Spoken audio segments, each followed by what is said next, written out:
Chu Yoyo's mission started with a project during the Vietnam War, when malaria claimed more lives than the actual battles. 当时这个年代是1967年。 It was in 1967. Malaria was prevalent in Southeast Asia and had developed a resistance to quinine. There was no good cure for the disease, so to speak. Under those conditions, or we can say as a necessity of war, the Chinese government started this project, which was launched on the 23rd of May, hence the code name Project 523. Tu and her team were sent to Hainan, a tropical island off China's southern coast that has long struggled with the mosquito-borne diseases. Tu Yoyo, then a researcher at the Academy of Traditional Chinese Medicine in Beijing, was handed the daunting mission. Tu looked to nature and traditional Chinese medicine for a cure.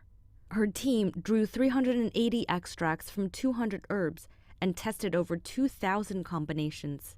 Her big revelation came from an ancient Chinese document, Ge Hong's Handbook of Prescriptions for Emergencies, which recommended the extract from a sweet wormwood plant called Artemisia annual, or Qinghao in Chinese. 这个葛洪是个伟大的药学家。 Ge Hong was a great pharmacist. His book says to use fresh Qinghao, immerse it in water, wring out the juice, and drink it all. It was this literature that inspired her. At first, the effectiveness of the remedy was mixed, so her team tested it on lab animals as well as themselves. The conditions back then were not like today. In the 30s, a colleague on her team named Zhong Yurong developed a tumor in his lungs due to a chronic exposure to chemicals. Later, she had to get surgery.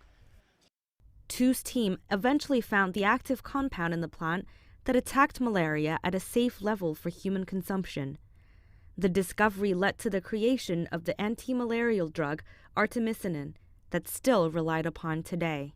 The discovery was credited with saving millions of lives in the fight against malaria in Africa and Asia, but the scientist remains humble. "I do not want fame," Tu said.